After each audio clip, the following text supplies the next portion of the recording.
How about the infamous kettle clogger? I cleaned out the kettle for that beer, and it took a long time because of the massive hop cone. That night, I woke up out of my sleep because we were trying to think of a name, and I said to myself, what are we going to name that kettle clogging son of a bitch? And I told Mike, I said, Mike, your beer gave me nightmares last night. And I told him that, and he said, that's a good name. Yeah. So we stuck with the name.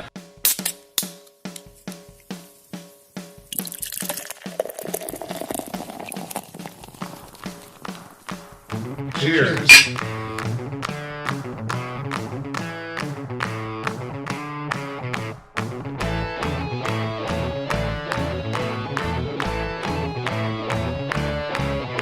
Welcome back to the Tap Takeover Podcast, powered by Shepherd Express. Ladies and gentlemen, all of our listeners, to my fellow podcasters, I must say this may have been the pinnacle of my podcasting experience. I cannot wait to tell you guys about my trip to Decorah, Iowa to buy the Morning Delight. I was fortunate enough to have won the lottery, got to experience the release party, the Morning Delight release party, got to experience Decorah, Iowa, a fantastic little town. You know what this reminds me of a little bit, guys, is if you go all the way back to our third episode, the Michigan beercation. This is a little bit of that. I took a little beercation out to Iowa. B-double-E-double-R-U-N beer run.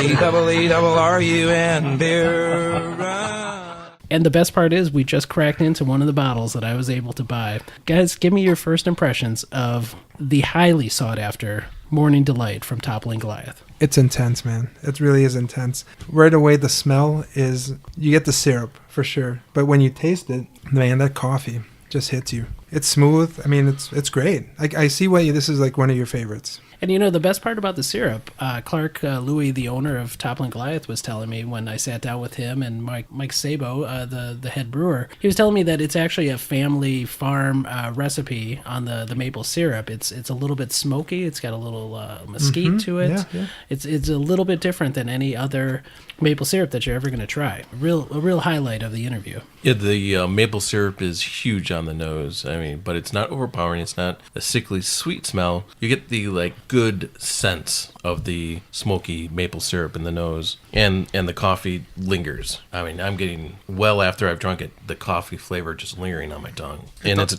great color as well. It does. I think that is the viscosity of that coffee. Just this whole stout just lays on your tongue and soaks in. And like you said, you get that smoky maple syrup from the family recipe. Definitely. Before we get into your other adventures there and all the cool stuff you experience, I really want to talk about this beer. I mean, tell us about the packaging. I mean, it really has this cool wax, and it had a stamp on top. I mean, can you tell us a little bit more about this and the process of actually getting the ticket? You said it was a lottery. How many bottles are actually offered there? So it is a limited run. The lottery is all online, so I mean people from all over the country are able to enter into this lottery. I was fortunate to have won on my very first try. I don't think that happens for everybody, but a lot of people in Decorah, Iowa, you know, they're able to find a way. Where there's a will, there's a way, getting into Toppling Goliath to pick up this beer. And one of the best parts about this year's release is if you went to the lottery, you showed up at a specific time and were able to pick up your 4-pack. It had 4 12-ounce bottles of the Morning Delight and 2 pieces of glassware. Then you were also able to get a third piece of glassware, which was a small, kind of a glass coffee cup is the way I could describe it. And that was a 1.75-ounce espresso cup. So that's exactly the pour that you got of the Morning Delight when you buy your 4-pack. And so you got to experience the beer, and then you got to buy your 4-pack, and then you could go inside and, you know, buy all sorts of other beers that they have, and, you know, all sorts of different swag and t-shirts and that sort of thing. A fantastic time. So how was the actual party, and don't they have some pretty epic pre-party tastings around town the night before? They absolutely do. There's Morning Delight typically on tap at almost every bar. You know, different variations on how they're releasing it. Some release half the night before, some release, you know, half the day of, and that sort of variation. So you can find the stuff all over. It's just you got to be there for the bottle shares. I mean, those things are epic. I'm talking about Assassin on tap. I'm talking about people with bottles of SR71 and the highly collectible beers. And Jesus, I want to get to your question. So you asked about the actual production of the Morning Delight. Delight. And that's a story in and of itself. I was able to go to a kind of a private tour of the new facility with Clark Lewey the next day. He was just leading a big group of hardcore, Toppling Goliath fans around. And he told us that the Morning Delight bottles at a very specific 36 degrees, and that's in order to protect the viscosity of the liquid. It's inspected by hand for its fill limit. It's also hand dipped in wax and then stamped against counterfeiters, because this stuff trades at a very, very high price, well over $100 per bottle, and it's boxed individually by the staff. Now, all of that, it increases the production cost, but I think it also increases the production value. I mean, when you see pictures of this 4-pack, it really is a beautiful thing to behold. Yeah, by no means. It's not an inexpensive beer. However, I think it's one of these beers that's starting to elevate the whole style. The amount of flavor profiles that you get in this, it's well worth the cost. And there are a lot of people showing up. How were the crowds? Oh, it was a huge crowd. I got there probably an hour before my time slot. The line was already starting to go around the block. By the time my time slot actually entered, the line was well down the block. In fact, it was about 2 blocks down from around the block. So a lot of people showed up, and what's really fun is I was able to get a few interviews with some people who came from pretty far away to come get this bottle. It's highly sought after all over the country, and that's one of the really fun parts is you get to meet a lot of big time beer collectors and connoisseurs of these big huge stouts. Now, they've always not been in the 12-ounce bottles, is that right? That's right. The very first run was a full run at 300 bottles, so not many at all for the very first time out. And 3 years ago, it was produced in the 12-ounce bottles. Last year, they went to the 22-ouncers, and then this year they went back to the 12-ouncers. So it's, there's some aesthetic decisions they're making, there's some production decisions that they're making, and they're always kind of trying to figure that out. I'm interested to see where it goes once they get into the new facility. It'll be interesting to see how much they expand to in the new facility. The bigger range that they'll be able to supply. So hopefully something like Morning Delight will eventually see distribution. We can only hope, we can only hope. I still feel like they're going to make these big, bold stouts small productions, just because it's really fun to do it that way, the more small batch. I mean, as big as the new facility is going to get, they talked about how they developed the facility designs themselves based off of plans from different breweries which they visited, and it actually took 19 drawings to get it right. The really fun part is that the largest tank for their hoppy beers is only 200 barrels. With the size of the production facility, they could have gone way bigger, but they find that the 200 barrels, it may not be as efficient, but it hits the sweet spot that they're looking for. So did you find out, are they still going to be outsourcing after they move into the new brewing facility? Well, I'll let Clark and Mike talk about that, but it sounds as though most of that is going to be coming back in-house, which is very exciting. Do you have any other stories of the other beers? I'm a big fan of X-Hops Gold. Did you guys talk about anything else? They talked about the X-Hops series, and I will definitely let them tell it because they've got some breaking news on the new X-Hops. But one thing that I found really interesting is that the X-Hops Gold, the one that you're talking about, was actually originally the Black and Gold, and it was made for the Iowa Hawkeyes. So, showing some local pride for the local college team. Yeah, I don't think most people realize that Toppling Goliath is out of Iowa. It's out of Decorah, Iowa, right? Although they do have 2 breweries in town, so they're able to take a small town and accommodate 2 separate breweries, Pulpit Rock Brewery and Toppling Goliath. Well, I think, guys, this is a perfect time talking about the special release to talk about some of the other folks who came out to the release. I was lucky enough to get some of these interviews with some folks standing in line and talk about how far away they had come for the Morning Delight. So let's get into the interviews.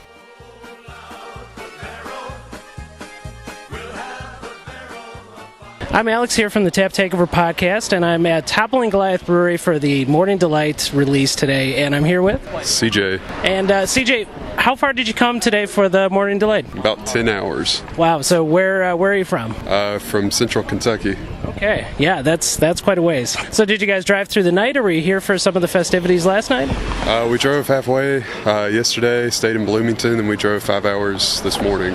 Okay. Are you planning on staying in town and checking out some of the Morning Delight on tap at some of the different locations? I think we're still just trying to decide that. They said that they were going to release something special about 4:30 here, so we'd like to stick around and see what they have. Awesome. And so what brings you out 10 hours driving all the way to Decorah, Iowa for a beer? What brings you here? Pretty much the hype, and it's one of those white whales that you always want to try as, a beer enthusiast. Morning Delight's known to just be fantastic, and just to get a chance to try it, it's worth the drive. Oh, absolutely. This is my first time in Decorah. Have you been in town before? No, never. Well, I appreciate you speaking with me, man. Appreciate it. That's no problem. Appreciate you interviewing me. All right, I'm Alex here from the Tap Takeover Podcast at the Morning Delight release party. It's going to be released in about a half hour, and I'm speaking with Juan, Adam, Austin. All right, so guys, where are you guys coming from, and how far did you have to drive today? I came up from Kansas City, so probably about 6-hour drive. Milwaukee, it's about 4 hours. Down from La Crosse, about an hour and 20 minutes. Yeah, so some close, some far. Yeah, Kansas City, that's a ways. So what brings you guys so far out just for a simple beer? Just the rarity, and it's a good beer. So if you get the chance to buy one, you can't turn it down. You're kind of like a handful of selected people that's able to buy it. So if you can get it, you better get it. So. Well, I fell in love with TG, a couple years ago. So I heard about this beer. It's very rare. So had to put my name in the drawing and get selected. So we finally got selected for a first time for one of these raffles, and so I got up at 2:30 in the morning to call in sick at work, and now I'm here. Awesome. Are you guys staying in town tonight? Are you guys checking out some of the festivities in Decorah? Checking out some of the beer on tap other places? Yeah, I'll be here tonight. Probably go to some bottle shares. I know CNC's got a thing going on, so I'll probably stop by there. Gonna basically hang out and drink a lot of beer tonight and head home in the morning. So. Yeah, I'm taking off after this, but I'll probably stop at a few restaurants, see what they have on tap. Yeah, I think we're going to see what Pulpit has and then get out of town to get home before the Packers start. Awesome. Well, thanks so much, guys, for talking with me, and enjoy today.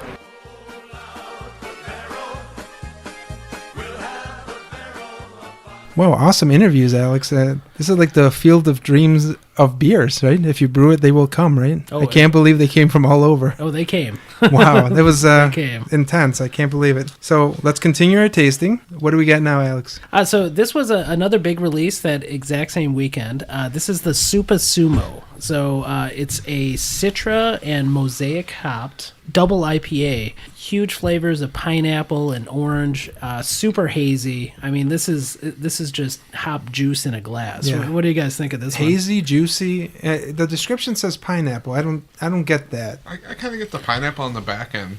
Yeah, it's got that kind of a little tartness, the sourness from a pineapple. The Citra is definitely coming through. Yeah, that's for what me I on get. this. Yeah. A lot of Citra. I get the pineapple. The pineapple and the orange. It's like a nice like a fruit punch, heavy on the pineapple and the orange for me. I don't know. I'm a huge fan of this beer. I'm a huge fan of this brewery. I was able to spend a little bit of time, like I said, with Clark Lewey on that private tour of the new facility. So I think with our tasting, one of their biggest beers that we actually left off was the Pseudo-Sue. We haven't tried that. Where did that name come from? It was a variation of a different beer, wasn't it? The name? It was actually a variation on a beer that they've been doing called a Tsunami. The original story behind it is that Mike came to Clark and said, hey, I'd like to do something new or something kind of a variation. And, he's like, can I use the same recipe? And Clark was like, dude, just make a recipe. Go out there, make something crazy. So he did. He took the Tsunami, which was already really popular, and did a little bit of a variation on it, which became even more popular. And the original name on that was the Pseudo-Sue, Pseudo-TSU. But people in Iowa were having some pronunciation troubles, and so instead of having people come in and order a Pseudo-Sue, they decided to just shorten it to Sue, S-U-E. And so that's where the original Pseudo-Sue came from, the name anyway. And then, different variations on that, the double dry hop Pseudo-Sue, which is actually one of my favorites, and the King Sue, which, is rarely on the beer shelves. Even once it's been in, it's rarely there. It's gone quickly. All right, one of the main things about this beer is obviously the haziness. You gave a little story before. Can you tell the listeners now about the haziness? Oh, absolutely. So this was a really fun story. Clark was telling us that basically they used to do the New England style early on. It was a NE style. It was a Northeast Iowa style.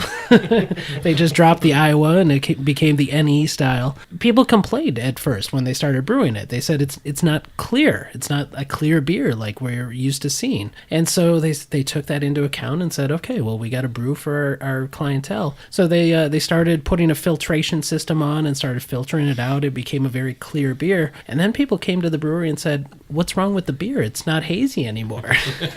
So they ended up but they ended up going back to their original production, which was, just very big hazy beers, and they've been doing it ever since. Now, Alex, we're all about breaking news here at the Tap Takeover Podcast. Was there any other insider information you were able to glean? Well, I'll tell you what, before we get into the interview, which is enough breaking news in and of itself, there's going to be a lot of breaking news in this interview. Before we get into that, let's just talk about something that came up on this tour. Somebody asked about the morning latte. Not a lot of people know about this. This was a brewery-only release. It was actually a beer that they made from the spent wort of the Morning Delight, which still had, as big as this beer is, the wort still had a lot of flavor to it. It was very low ABV, and they only made it once, but it may be coming back because it's one of Clark's absolute favorites, and he compared it somewhat to the Boulder Shake, if you've ever had that, or even the Wisconsin Brewing Company Chocolate Lab Porter. It's a very, very chocolatey, very low ABV.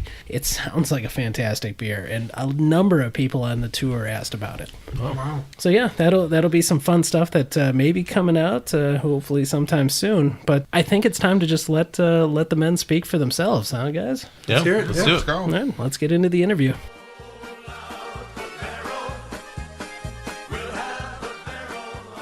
Welcome back to the Tap Takeover Podcast. This is Alex sitting down at the Morning Delight release at Toppling Goliath Brewery, and I'm sitting down with owner Clark Lewey and brewmaster Mike Saboe. How are you guys doing today?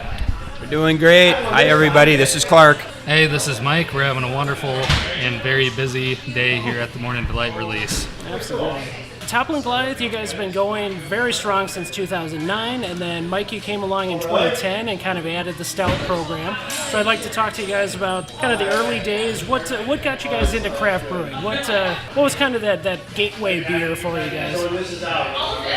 Well, for me, I traveled the country in a previous life as a supplier to the beverage industry, so I got a chance to try a lot of beers.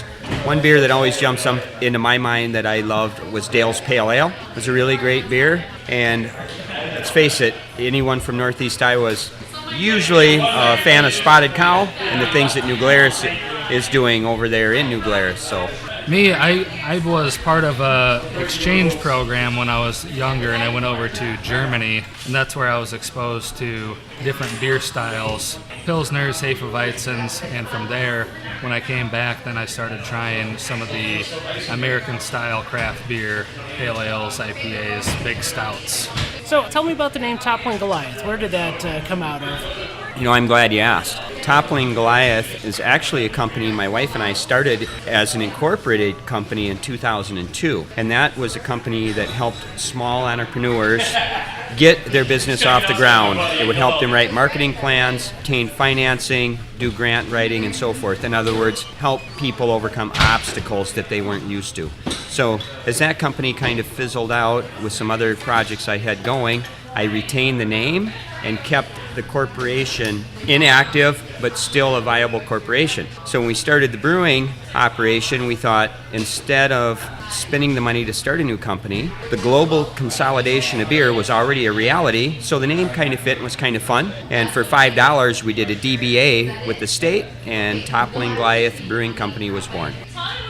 With dozens of varied hop varieties, hop-centric beers, double dry hopped, imperialized, single hopped, the hop is kind of king at Toppling Goliath. But we're here today for a very special release of the highly sought-after Morning Delight. What can you tell us about the stout program, Mike, and what you kind of brought to the program here? Well, anytime that we try to attack any particular style of beer, we try to have that fit a particular time and experience. And we have some really cold winters here in Iowa, and so we wanted to have some big beers that would really satisfy that type of situation. So that's why we did these big Russian style imperial stouts, just a big chewy beer, breakfast in a glass. We first started out with doing things like Assassin, which is our barrel-aged imperial stout, and Morning Delight and Kentucky Brunch sort of came out of that same tree.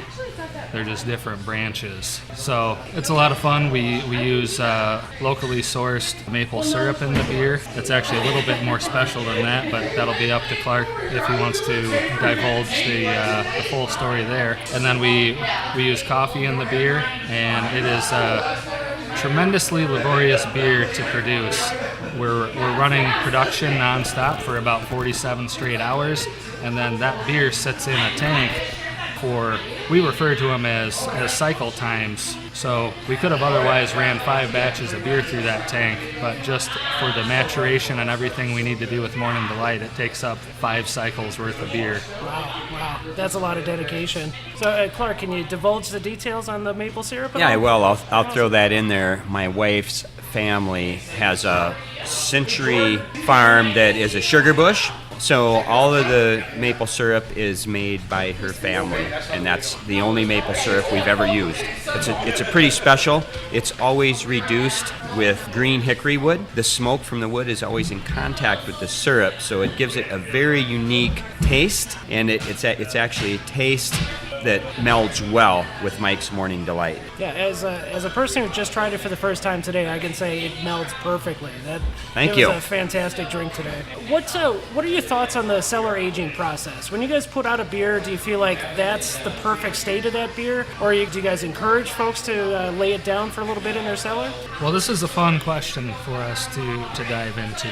So with big barrel-aged beers, we've typically put on the label to not cellar the beer, just because we felt like at the time we blended those batches and barrels together, we thought that beer was perfect, ready to go. Now, after we've been 4 or 5 years out since the first batches we've ever released, we just started opening up some 2012 and 2013 bottles this summer that were stored perfectly, and to our surprise, they've actually gotten better.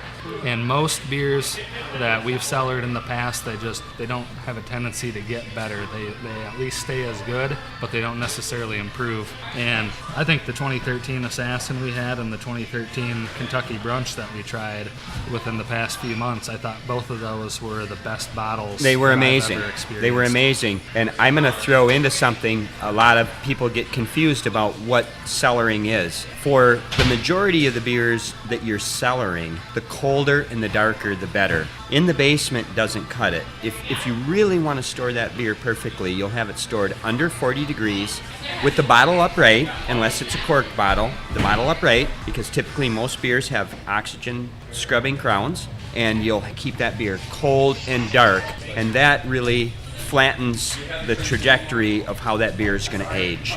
The colder and the darker, the better. That's a good pro tip for everybody listening. One thing that we like to ask our brewers on the Tap Takeover podcast, if we have hypothetical taps and you could take them over and kind of tell your brewery story by the beers that you're choosing. If you could choose 5 of your beers to kind of tell that story, which 5 would you guys pick? That'd be fun. Let's go back and forth with this. I'll Sure. let Mike start first. All right. Am I going to steal the one that you probably want to say? No. You can say whatever you want to say. I'd have to lead off with our Dorothy's. That's the beer that started this brewery. That's been our backbone. That's been our go-to. It's been really fun sitting down and talking with customers out at bars in all of our distribution areas.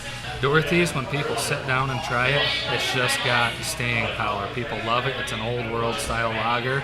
There's a more fun story behind how that beer came about and how it got the brewery started, but I won't dive into all that. Maybe we'll save that for another episode. Yeah. So I'll go naturally to the beer that put us on the map for my choice in our Tap Takeover. The easy drinking, everyone loving Pseudo-Sue. It's a phenomenal pale ale. It's juicy. It has just the right amount of alcohol. The bitterness is very subdued. Early in its day, a lot of people would argue that it's an IPA to us, but it's not. It's just a very juicy pale ale. And that's really the beer that I think has helped put us on the map. As Mike said, our Dorothy started the brewery, and Pseudo-Sue really put us on the map. I would go back to another classic here that we've constantly been developing and upgrading, and that would be our Golden Nugget IPA. Oh, fantastic. So Originally, that was brewed with a good friend of the brewery's homegrown hops. He was growing Nugget at home. Over the course of time, we've stayed true with using Nugget hops in the beer, using Golden Promise malt. But it was really the first legitimate juicy IPA that you could find in this area of the country, especially in this Northeast Iowa area. You couldn't find any other IPAs, and this was finally one that really started a little hop revolution.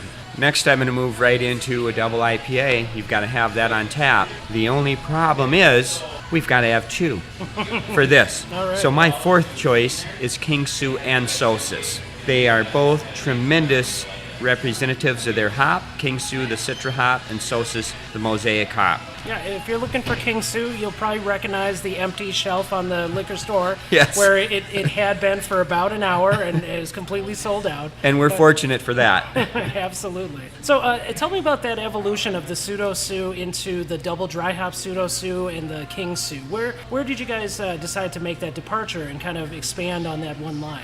Well, Pseudo-Sue was obviously a fun beer that really helped take us to new heights. And then we had started talking about doing a Citra double IPA. Of course, that's a play on using Sue. It's actually a different beer. It's not just an amplified version of Pseudo-Sue, but it's got a lot of the heart and soul of Pseudo-Sue behind the recipe and process used in it. Double dry hop Sue, I don't know. I think that one just sounded fun, so we did. Yeah, exactly. and that's the great thing about the brewery is when something does sound fun and makes sense, we do it. I love that. So if we're going to round out the Tap Takeover, you got to throw some special release stuff on, get the beer geeks out of bed in the morning. So what kind of special release beers would you guys pick for this Tap Takeover? I think you better start that with a K. Well, it would be fun, and it would be easy to throw Kentucky Brunch in there. We've been very happy with how well that beer has been received. The first time we had that on tap, it was actually on tap here at our tap room for over a month. Oh wow! So we had people that caught wind of it. They tried it, and they kept coming weekend after weekend. But we still had enough that sat on here, and so finally we ended up just bottling the rest of it. So enough of that. We'll just drink it. Mm-hmm. Yeah. So Kentucky Brunch has been a really fun and humbling experience. We certainly believed in the beer, but we just couldn't be more thrilled with how well it's been received by everybody out there. Yeah, the reaction's been immense. So tell me, what kind of plans do you guys have for the future? I know that you've got a new facility in the works that should be opening soon. Yes. That's definitely going to give you greater production limits. Is that also going to impact your distribution area at all? Well, that'll help us grow that distribution footprint slowly. And most people have seen that. Some of our neighboring states, Minnesota was very patient. Illinois, very patient. We have a state on our southern border. It'll be the last border state. It's Missouri. So that state is obviously going to be up next for us. But the main thing is we just move slow with our distribution and grow into it. And what kind of production limits have you had, and what are you moving into now? Well, we've been brewing on a 30-barrel system, and we've basically maxed out the production with that, with our fermentation tank. We also have our partnership brewing, which has helped us. With our new brewery, we'll be able to take over most of that brewing in-house and be able to move up to produce around 26 to 30,000 barrels the first year. The facility itself is designed to have the tank farm grow without any further construction and move us up as far as 100,000 barrels a year without any additional construction, just by adding to our tank farm. That's incredible. Well, yeah. Look for more Toppling Goliath near near your liquor store sometime soon. And the thing about a brewery is, you can't just grow overnight because we're limited by raw materials also. So we are limited by the hops we can get. So we've got to be thinking, all right, are we going to grow by 10,000 barrels next year? If we are, we're going to need to contract 10,000 barrels worth of hops if they're all going to be hoppy beers. And that's something that we're also working with. Mike has been creating some new recipes that are great beers without having to be on the hook for hop contracts. Any new hoppy beers on the horizon? I know the Super Sumo has just come out recently. That's kind of a new one for you guys. Always. Any new ones that we can kind of give some breaking news to our listeners? Yeah, so there's going to be a fun one that'll be coming up soon, and that'll be the next in the line of the X-Hop series. That'll be X-Hop's Maroon. So Maroon's got a little bit of a pink vibe to it, and we had a lot of people that were fans of the X-Hop's Pink. And what this new one is, it's going to be a new yeast strain that we're going to be trying out, and it's a combination of some really fun experimental hops. Clark first put his nose on these hops a year ago. They've got a little bit of a orange vanilla creamsicle characteristic to those. We're going to pair that with some of our favorite hops and see how that one goes. And then we're also going to have an increase in our tap room only hoppy beers. You're going to see that pop up again. And all this is going to be happening within the next month or so. We're going to be popping out some of these beers. How about the infamous kettle clogger? Kettle clogger is going to be coming up too. That one hasn't been made for a long time. That one has a fun origin to it as well. And is a fantastic beer. So, just a quick story on that beer. Yeah, absolutely. My wife and I took a much-needed vacation, and Mike gave us a call with an idea for a new beer. It involved all the hops in inventory and some. We came home, tried the beer. I think it was one of the best hoppy beers I've ever had in my life. It was just amazing. It was shortly after that Mike was handed over the reins to production and given the world as his playground to go find all the hops he wanted. I love that. Yeah. The ability to just turn your brewers loose, that's pretty fantastic. The name was fun too. The name was an interesting name because we were trying to name the beer, and he brewed the beer in our 10-barrel brew house once. And because I like to help, when it came time to clean it out, I cleaned out the kettle for that beer, and it took a long, long time because of the massive hop cone. That night, I woke up out of my sleep because we were trying to think of a name, and I said to myself, what are we going to name that kettle clogging son of a bitch? And I told Mike, I said, Mike, your beer gave me nightmares last night. And I told him that, and he said, that's a good name. Yeah. So we stuck with the name. I love it. Yeah, that'll be a fun one to see when it comes out. So tell me about the Morning Delight. You guys have gone kind of back and forth between the 22-ounce bombers and the 12-ounce bottles. Is that due to production decisions, or is that more for the aesthetic of the bottle? We've gone back and forth on that. We first introduced it as a 12-ounce bottle format, and part of the reason for that was to help spread the very small amount of it that we had. And then after a year or two, we put out the promise that we would at some point have Morning Delight available in 4-packs, which is a very, very difficult thing to accomplish. So this year we did that. That's the fulfillment of that promise, and what the future holds. We're going to be careful on any more promises. Yeah. You have to imagine over 8,500 bottles, all hand-dipped and hand-stamped, hand-packaged. That's got to be a big task, and it really, I just want to commend you guys for the precision that your staff has shown today in getting people in, getting people out, getting everybody serviced, all in the matter of just one day. Really impressive. Thank you, especially the size of this venue. I appreciate you tipping your hat to our staff, as do we. They did a phenomenal job. Are you guys ever concerned at all with the secondary market that happens with some of these bottles? And does it ever kind of creep into your decision making as far as the pricing structure goes? Never for price. Never.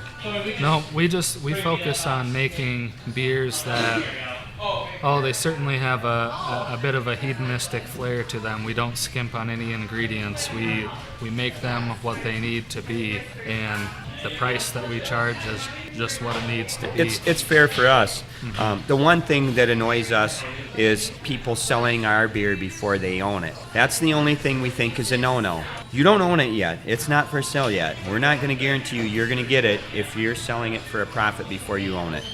Once you come through our door, shake our hand, purchase the beer and leave, it's yours. Do whatever you want with it, but wait until you own it. That seems fair. That absolutely seems fair. So, tell me about your production schedule. Is it pretty consistent, or do you guys vary it depending on the time of year, the sort of hops that you're getting? I mean, there's got to be some stuff that you're doing year round, like the Pseudo-Sue and that. But for everything else, is it just kind of as you want? We have a few brands that we do consistently throughout the year, and we brew those in amounts that is appropriate for what our distributors need to help keep the beer fresh out there. Other than that, we brew on a rotational basis. We don't do things in a seasonal type of format. It's always rotational to keep things fresh and exciting. So any plans to do any big variations on the big bold stouts that you've already got? Definitely. Okay. Definitely. Yep. There will be more of that. So we're excited to get up to our new brewery.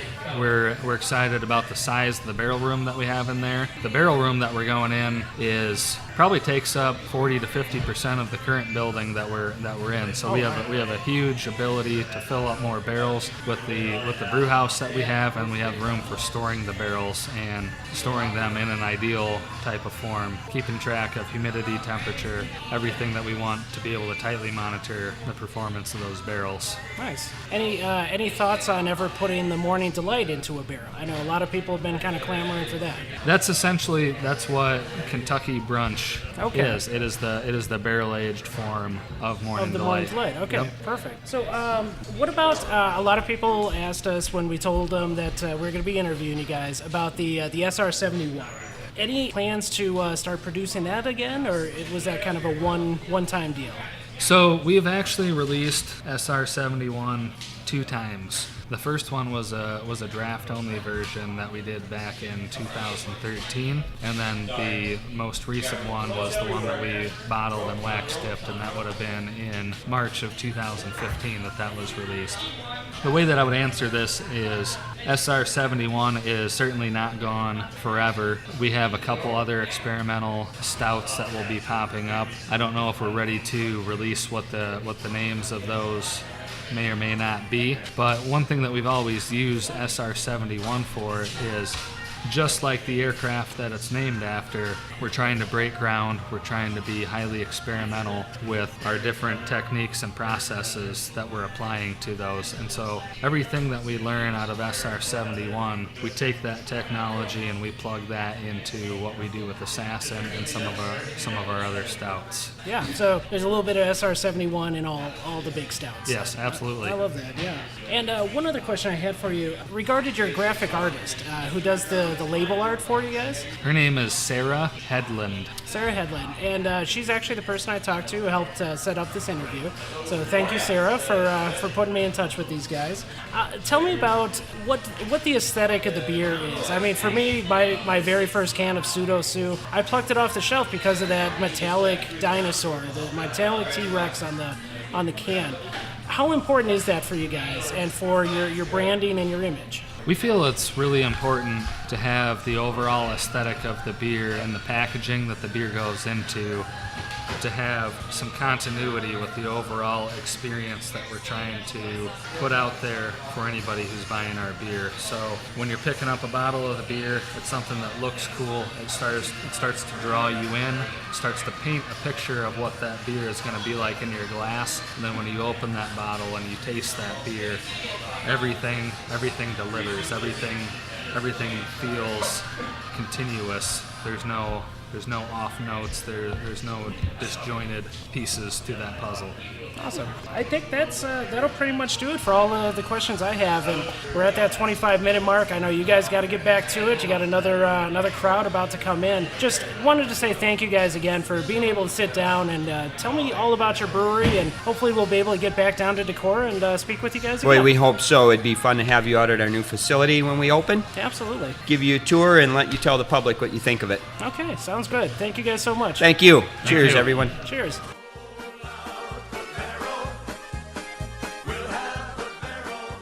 Wow, Alex, what a great interview. You did a fantastic job with Clark and Mike, and your poignant questions and the limited time you had. Tell us about the crowd nights, because there seemed to be a significant amount of that. How big was that party? Well, I'll tell you what, people are excited to come out for the Morning Delight. So yeah, you're going to hear that in the background. The other thing is, it's a small space. You know, it used to be, from what I gather from the locals, it used to be a hamburger spot, and then it was a flower shop, and then it was a brewery. So if you can imagine, you know, trying to fit a full-scale brewery, putting out as much as as Toppling Goliath is doing in a former hamburger/flower shop, it's quite a challenge. And it was quite a challenge to get this interview, to even get it set up. Big thanks go out to Sarah Headland, the graphic designer and apparently interview scheduler for Toppling Goliath. A lot of people wear a lot of different hats. You know, they have a small workforce, but they're completely dedicated to this event and to this brewery, and it was really a thing to see. It was a sight. You know, it's amazing that they still have such a small workforce. I mean, to me, they seem like a larger than life brewery at this point. To find out that they're still kind of a hometown brewery is kind of amazing. Well, I'll tell you what, it will be getting bigger. The new facility that they're moving into, it's big enough that it will be the last facility that they ever move into. They will never have to grow bigger as far as the actual acreage or, you know, the square footage of the facility. They'll just have to fill it in with more and more equipment. That's basically their plan at this point. It's a very dedicated workforce, and it will keep getting bigger because people want to be a part of this amazing family of brewers. I mean, I'd say their popularity is a ode to the dedication and, you know, all the love they put into their beer to gather national attention, where people fly in just for beer releases in Decorah, Iowa, of all places. Yeah, and it's amazing. And the really fun part about that is this year will be only their second time at the Great American Beer Festival. So word has gotten out about Toppling Goliath in very unconventional ways. You know, very much word of mouth and, you know, small distribution, and people just find out. It gets around. When you make amazing beer, whether it be amazing double IPAs or amazing stouts or amazing barrel-aged stouts, word gets around, and people are flocking to Decorah, Iowa. They're flocking to northeastern Iowa. All right, well, let's keep the tasting going. Working on the last one here. What do we got, Alex? So this one is the Sosis. This is actually the Blue Label Sosis.